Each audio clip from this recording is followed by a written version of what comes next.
Hello students, मेरा नाम है अरुण शर्मा और आप सभी का अरुण कोचिंग क्लासेस में बहुत बहुत स्वागत है। स्टूडेंट्स, आज हम करेंगे यूज ऑफ कैश बुक से रिलेटेड क्वेश्चंस। ठीक है, सो आइए शुरू करते हैं। आज मैं आपको क्वेश्चन नंबर 28 करवाऊंगा, 29 होमवर्क में दूंगा। देखिए, ललित लिमिटेड ने इशू किए हैं 25,000 के इक्विटी शेयर्स और 20,000 के प्रेफरेंस शेयर्स। तो दो टाइप के शेयर्स हैं और फेस वैल्यू दोनों की जो है वो 50 ईच ही है। ठीक है, 20 रुपये एप्लीकेशन पे है, 10 रुपये अलॉटमेंट पे है, बाकी का बैलेंस बच गया है ना, तो 20 और 10 30, तो 20 रुपये जो है वो फर्स्ट और फाइनल कॉल पे है। आई होप आपको समझ में आ गई होगी बात। ठीक है, तो 25,000 के इक्विटी शेयर्स हैं और 20,000 के प्रेफरेंस शेयर्स हैं। ठीक है, तो स्टूडेंट्स यहाँ पे आपको बोला गया है सारे के सारे शेयर सब्सक्राइब हो चुके हैं, अलॉट हो चुके हैं, सारा पैसा मिल चुका है।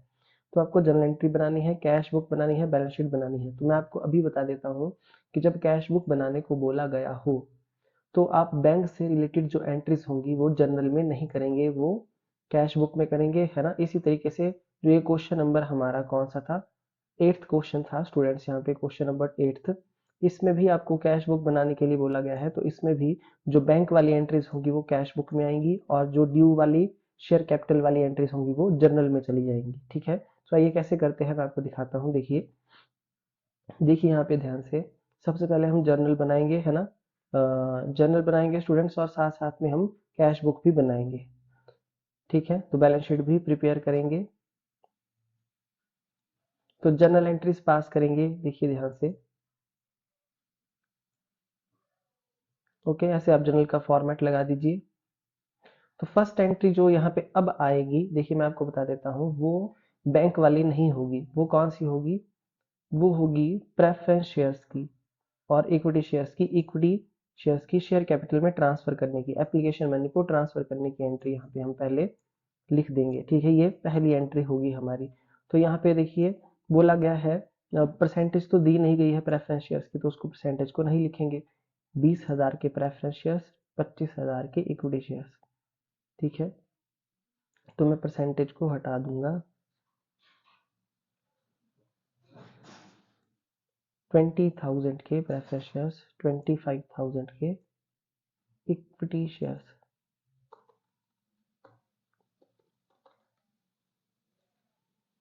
ठीक है, और यहाँ पे 50 रुपये अमाउंट, सॉरी 20 रुपये अमाउंट है एप्लीकेशन का,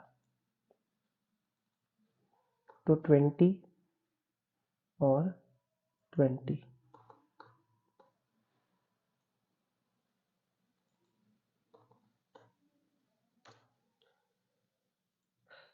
ठीक है, इस तरीके से। तो 4 लाख रुपए जो है वो प्रेफरेंस शेयर्स पे और 5 लाख रुपए किस पे, इक्विटी शेयर्स पे जो है वो शेयर कैपिटल में ट्रांसफर हो जाएंगे। तो स्टूडेंट्स यहाँ पे जो फर्स्ट एंट्री थी हमारी वो कहाँ चली जाएगी, वो कैश बुक में जाएगी। ऐसे आपको कैश बुक बनानी पड़ेगी, बैंक कॉलम है ना, डेट पर्टिकुलर, है ना, journal folio amount, date particular journal folio amount, इस तरीके से, है ना। तो यहाँ पे नंबर 1 मैं, सॉरी यहाँ पे मैं लिख दूंगा 2। देखिए मैं क्या लिखूंगा, मैं आपको बता देता हूँ कि preference shares to preference share application account और to equity share application account. ये मैं कहाँ लिखूंगा, ये लिखूंगा मैं कैश बुक में। यहाँ मैं लिख देता हूँ to preference shares application account और to equity share application account. ठीक है,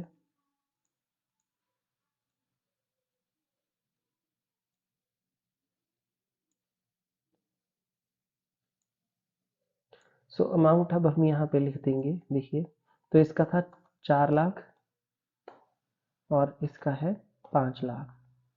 ठीक है, ये एप्लीकेशन मनी हमने रिसीव कर लिया है। उसके बाद जनरल एंट्री जो नेक्स्ट होगी, यहाँ पे हम नरेशन लिख देंगे कि बीइंग एप्लीकेशन मनी को हमने ट्रांसफर किया है शेयर कैपिटल अकाउंट में। ठीक है, application money transfer to share capital account. Okay, जो दूसरी एंट्री है वो होगी शेयर अलॉटमेंट से रिलेटेड, कि ये इस तरीके से एंट्री की जाएगी, है ना। शेयर अलॉटमेंट अकाउंट को डेबिट किया जाएगा प्रेफरेंस और इक्विटी वाली को। तो मैं यहाँ पे लिख देता हूँ शेयर अलॉटमेंट अकाउंट डेबिट, है ना। Pref equity share allotment account debit, दोनों के अलॉटमेंट अकाउंट अलग से डेबिट होंगे, ठीक है। और अलॉटमेंट पे जो है हमारे पास यहाँ पे 10 रुपये है, तो 10 10 रुपये की है, 10 रुपीज़ की, है ना। 20,000 प्रेफरेंस शेयर्स हैं और 25,000 इक्विटी शेयर्स हैं हमारे पास। तो फर्स्ट हमारे पास यहाँ पे आ गया 2 लाख और नीचे हमारे पास आ गया 2,50,000, ठीक है। तो यहाँ पे हम लिखेंगे 2 लाख और यहाँ पे भी लिखेंगे 2,50,000 स्टूडेंट्स, ठीक है, इस तरीके से। ओके, तो यहाँ लिख देंगे कि अलॉटमेंट मनी को हमने ड्यू कर लिया है, ठीक है। अलॉटमेंट मनी जो है वो ड्यू हो चुकी है। देखिए स्टूडेंट, सबसे पहले तो जर्नल ही बनता है, उसके बाद जो है आप नीचे कैश बुक बनाएंगे, उसके बाद बैलेंस शीट और फिर नोट्स टू अकाउंट्स नीचे, ठीक है। तो यहाँ पे जो है हम क्या लिखेंगे, देखिए यहाँ पे हम क्या लिखेंगे, हम लिखेंगे to preference share allotment account, है ना, बैंक वाली एंट्री, उसके बाद रिसीव करना है हमने, क्योंकि टू अलॉटमेंट अकाउंट, है ना, प्रेफरेंस शेयर अलॉटमेंट अकाउंट और इक्विटी शेयर अलॉटमेंट अकाउंट,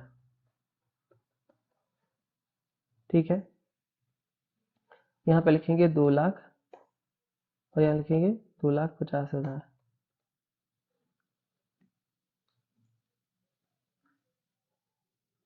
उसके बाद लास्ट हमारे पास जो है फर्स्ट और फाइनल कॉल है, ठीक है। फर्स्ट और फाइनल कॉल है यहाँ हमारे पास है, देखिए फर्स्ट और final call.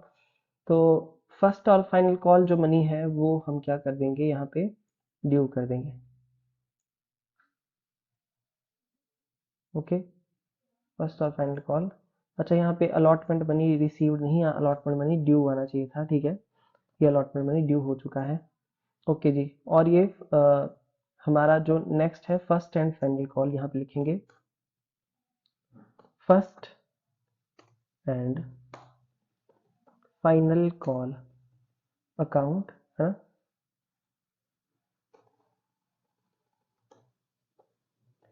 First and final call account, यहाँ 20 रुपीज़ और यहाँ भी 20 रुपीज़, ठीक है। तो अमाउंट जो है हमारा इतना आ जाएगा 4 लाख 5 लाख 4 लाख 5 लाख, ठीक है। और यहाँ हम लिख देंगे कि being first and final call money due, okay. First और फाइनल कॉल मनी जो है यहाँ पे हमने ड्यू कर लिया है ना। तो ये जो जर्नल एंट्रीज है यहीं तक ही होनी थी, ये हमने पास कर दी है, ठीक है। उसके बाद नेक्स्ट अब हम यहाँ क्या बनाएंगे, अब देख सकते हैं, देखिए ये जर्नल एंट्रीज जो है वो पास हो चुकी हैं। उसके बाद नेक्स्ट यहाँ हमारे पास बनेगा, यहाँ हम लिखेंगे फर्स्ट और फाइनल कॉल जो है वो डेबिट करेंगे इस साइड कैश बुक में, है ना, रिसीव करेंगे, क्योंकि इसको रिसीव की एंट्री बैंक वाली यहाँ पे आएगी, वो जर्नल में अब नहीं आएगी, ठीक है। तो first and final call account और यहाँ पे लिखेंगे first and final call account,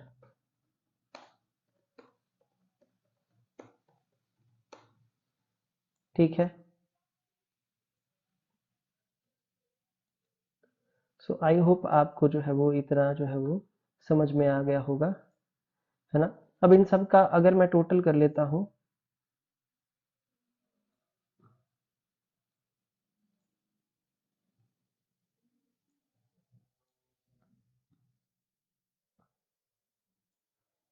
है ना। सो देखिए टोटल आपके सामने है 22,50,000 rupees,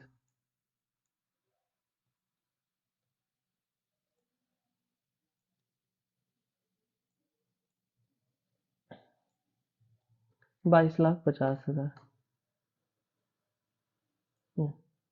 by balance carry down, यहाँ पे लिखेंगे बैलेंसिंग फिगर, ठीक है, 22,50,000 रुपए, ठीक है। तो ये हमारी कैश बुक तैयार हो चुकी है। देखिए कैश बुक में बैंक वाली सारी एंट्रीज आएंगी, ये मैं आपको बता देता हूँ, और जर्नल में सिर्फ शेयर कैपिटल से रिलेटेड सी एंट्रीज आएंगी, है ना। अमाउंट ड्यू की, फर्स्ट फाइनल कॉल की, अलॉटमेंट की, और एप्लीकेशन मनी को शेयर कैपिटल में ट्रांसफर करने की, इस तरीके से एंट्रीज आएंगी स्टूडेंट्स, ये मैंने आपको बता दी, ठीक है। एक बार आंसर चेक कर लेते हैं। तो जो है वो बैंक बैलेंस 22,50,000 ही है, और हमारा भी जो है वो 22,50,000 है, आपके सामने देख लीजिए, ठीक है। इसके बाद बैलेंस शीट बनाएंगे स्टूडेंट, है ना। बैलेंस शीट ऐसे तैयार होगी। तो सबसे पहले नोट्स टू अकाउंट्स हम बना लेंगे, ठीक है। नोट्स टू अकाउंट्स के बिना बैलेंस शीट तैयार नहीं होती, बैलेंस शीट बनाने को बोला गया है। तो यहाँ हम लिखेंगे सबसे पहले ऑथोराइज कैपिटल। देखिए इस क्वेश्चन के अंदर आपके पास ऑथोराइज कैपिटल नहीं दी गई है, तो ऑथोराइज कैपिटल जो है वो नील आएगी, जैसे कि मैंने आपको बताया था, है ना। ऑथोराइज कैपिटल को हम यहाँ पे नील लिखेंगे, मतलब डैश लगा के लिखेंगे यहाँ पे आगे, ठीक है, डैश लगा देंगे ऐसे।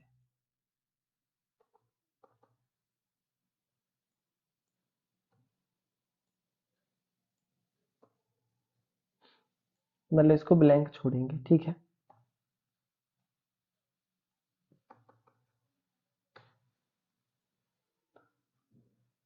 और इसके नीचे जो है वो डबल लाइन लगा के इसको क्लोज कर देंगे। उसके बाद जो नेक्स्ट है हमारे पास यहाँ पे इशूड कैपिटल, उस इशूड कैपिटल को हम लिखेंगे, है ना। देखिए तो इशूड कैपिटल कैसे लिखेंगे, यहाँ पे प्रेफरेंस और इसकी अलग अलग शो की जाएगी। तो ये परसेंटेज वाला मार्क जो है मैं यहाँ से हटा दूंगा। तो हमारे पास जो है वो 25,000 के इक्विटी शेयर्स हैं, है ना। और जो हमारा ये 50 ईच है दोनों,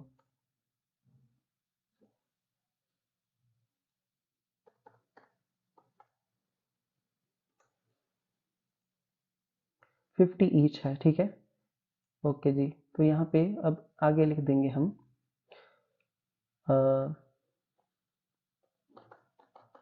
10 लाख, है ना, 10 लाख, एक दो,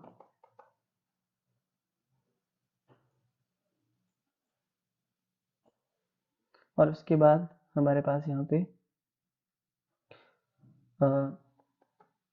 12,50,000, ठीक है। तो इन दोनों को यहाँ पे क्लोज कर देंगे।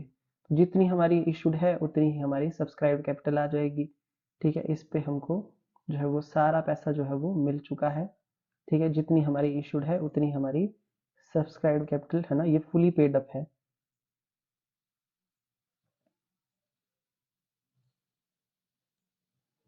तो स्टूडेंट्स यहाँ पे इसका टोटल करना पड़ेगा हमको। देखिए टोटल करेंगे यहाँ पे 22,50,000, है ना। तो 22,50,000 हमने यहाँ पे टोटल कर दिया, और ये अमाउंट जो है वो बैलेंस शीट में शो होगा, amount shown in the balance sheet, इसको यहाँ हम ऐसे लिखेंगे।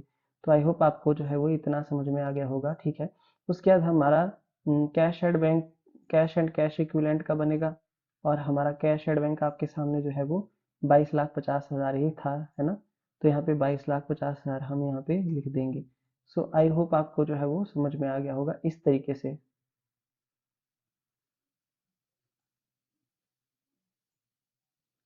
ओके जी। सो स्टूडेंट्स ये नोट्स टू अकाउंट्स जो है वो प्रिपेयर हो चुका है, आप देख सकते हैं इस तरीके से, है ना। ऊपर आपको ये इसका फॉर्मेट होता है, ये मैंने आपको कई बार बता दिया है ना।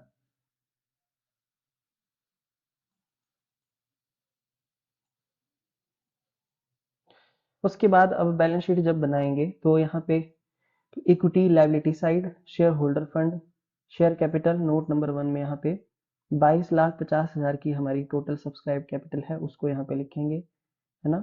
और इसका टोटल भी 22,50,000 ही आएगा, है ना। इसमें सिक्योरिटी स्कीम रिजर्व वगैरह ऐसा कुछ भी नहीं है।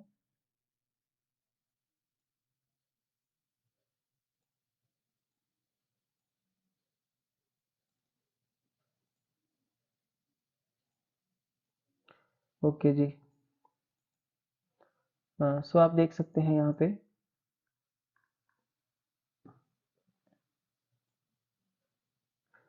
ये क्वेश्चन नंबर हमारे पास 27 ये है, और इसकी बैलेंस शीट आप किस तरीके से बनाएंगे, है ना।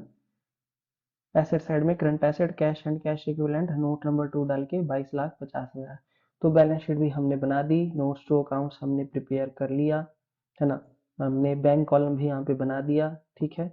और जनरल एंट्रीज हमने यहाँ पे पास कर दी। ओके, तो स्टूडेंट्स जो क्वेश्चन नंबर 29 है वो भी इसी तरीके से आप करेंगे, है ना। क्वेश्चन नंबर 8 भी, और है ना, ये आपका क्वेश्चन नंबर 8 है, ये 8 भी इसी तरीके से होगा।